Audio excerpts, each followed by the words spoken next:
nggak sih, Anda lagi sarapan, terus iseng liatin label nutrisi di kotak sereal? Kita semua pasti pernah lihat kan? Tapi, pernah kepikiran nggak gimana caranya mereka bisa tahu semua informasi itu? Yap, label-label ini ada di mana-mana. Kayak semacam peta kecil gitu, yang katanya sih bisa ngebantu kita milih makanan yang lebih sehat. Isinya lengkap, ada vitamin C, zat besi, kalsium, dan macam-macam lagi. Nah, pertanyaan besarnya, gimana mereka bisa dapat angka-angka itu? Emangnya ada orang yang ngitungin molekul vitaminnya satu-satu? Tentu enggak ya. Ini bukan sulap, tapi ini adalah sains yang keren banget yang tersembunyi di balik pintu laboratorium. Yuk kita bedah bareng-bareng. Oke, perhentian pertama kita, dunia vitamin. Gimana coba cara ngukur sesuatu yang super kecil dan bahkan nggak kelihatan mata? Nah, disinilah kerjaan detektif para ilmuwan dimulai. Jadi gini, para ilmuwan itu kan nggak bisa lihat molekul vitamin secara langsung. Makanya, mereka pakai trik kimia buat maksa vitamin-vitamin ini nongol, biasanya dengan cara mengubah warnanya. Alat andalan mereka namanya spektrofotometer. Biar gampang, bayangin aja Anda lagi bikin es sirup. Makin pekat warna merahnya, berarti makin banyak sirupnya dan makin manis rasanya kan? Nah, mesin ini kerjanya mirip. Dia nyinarin cahaya ke sampel makanan, terus ngukur seberapa banyak cahaya yang diserap. Makin pekat warnanya, berarti makin banyak vitamin di dalamnya. Contohnya, buat nyari vitamin C, prosesnya ada 3 langkah simpel. Pertama, makanannya dihancurin dulu, biar vitaminnya keluar. Terus ditambahin bahan kimia khusus yang cuma nempel sama vitamin C, yang bikin warnanya jadi merah terang. Terakhir, mesin spektrofotometer tadi yang bakal ngukur seberapa pekat warna merahnya buat nentuin jumlah pasti vitamin C-nya. Dan trik ini bukan cuma buat vitamin C loh. Metode yang mirip namanya metode Carr-Price, dipakai juga buat vitamin A. Bedanya, kali ini reaksinya bikin sampelnya jadi warna biru. Makin biru warnanya, makin banyak vitamin A-nya. Cerdas banget kan? Oke, urusan vitamin udah beres. Sekarang kita pindah ke mineral, kayak kalsium, zat besi, sama kalium. Gimana caranya para ilmuwan nambang mineral ini dari makanan kita? Nah, kalau mineral ini beda cerita. Mineral itu kan elemen murni, jadi mereka jauh lebih bandel daripada vitamin. Makanya, buat ngukurnya, para ilmuwan ini pakai pendekatan yang, ya, sedikit lebih dramatis. Betul sekali, Anda nggak salah dengar. Mereka masukin sampel makanan ke tungku yang panasnya bisa sampai 500 atau 600 derajat Celcius. Semua bagian organiknya, protein, lemak, karbohidrat, ludes kebakar. Nah, yang tersisa cuma gundukan abu kecil, mirip kayak abu di perapian. Abu inilah harta karunnya, isinya semua mineral dari makanan itu. Setelah dapat abunya, ada beberapa teknik buat nganalisis isinya. Ada yang namanya gravimetri, yang artinya mineralnya dipisahin, terus ditimbang. Ada volumetri, yang pakai reaksi kimia terkontrol.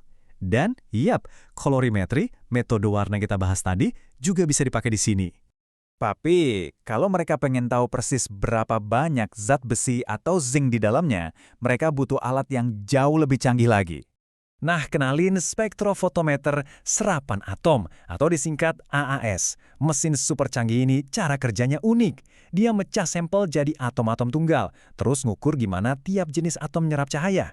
Akurasinya luar biasa. Saking akuratnya, alat ini bukan cuma bisa ngukur mineral penting, tapi juga jadi garda terdepan buat keamanan pangan, karena bisa deteksi logam berat berbahaya kayak timbal atau merkuri. Sejauh ini kita udah lihat gimana para ilmuwan nargetin nutrisi satu persatu. Tapi gimana kalau campurannya itu super kompleks? Wah, kalau gitu kita harus panggil alat beratnya laboratorium. Namanya kromatografi cair kinerja tinggi atau HCLC. Anggap aja ini adalah mesin pemilah molekul paling canggih yang pernah ada. Ini salah satu alat paling kuat di dunia kimia analitik yang sanggup misahin senyawa-senyawa yang bahkan mirip banget sekalipun. Cara kerjanya itu bisa kita bayangin kayak arena balap molekul. Jadi, campuran cair dipompa masuk ke sebuah kolom yang jadi lintasan balapnya. Nah, di dalam situ, molekul-molekul yang beda bakal lari dengan kecepatan yang beda-beda. Ada yang ngebut, ada yang santai. Pas mereka keluar satu persatu di garis finish, detektor langsung ngenalin dan ngukur masing-masing. Seberapa presisi sih? Presisi banget sampai bisa bedain berbagai jenis vitamin E, atau istilah ilmiahnya tokoferol, yang ada di dalam minyak kelapa sawit. Padahal kan sama-sama vitamin E ya. Tapi tiap jenis ini punya manfaat yang sedikit beda. Jadi kemampuan buat misahin mereka itu penting banget buat penelitian dan quality control. Tentunya kekuatan sehebat ini ada harganya. Kelebihannya, HPLC ini sensitif banget, cepat, dan serbaguna. Tapi kekurangannya, peralatannya itu mahal banget, dan buat menjalankannya butuh operator yang ahli dan berpengalaman. Jadi ini emang alat khusus buat tugas-tugas yang paling berat. Oke, jadi kita udah bahas soal bakar-bakaran, ganti-ganti warna, sampai balapan molekul. Terus kenapa ini semua penting? Nah, ini dia intinya. Ini semua lebih dari sekedar angka-angka di kemasan makanan.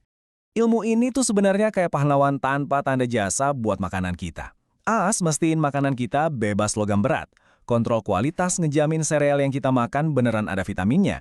Akurasi gizi bantu kita buat ngatur kesehatan. Dan semua teknik ini memungkinkan inovasi, biar ada makanan-makanan baru yang lebih baik lagi buat kita semua. Jadi lain kali Anda lagi lihat-lihat kemasan makanan, coba deh berhenti sejenak.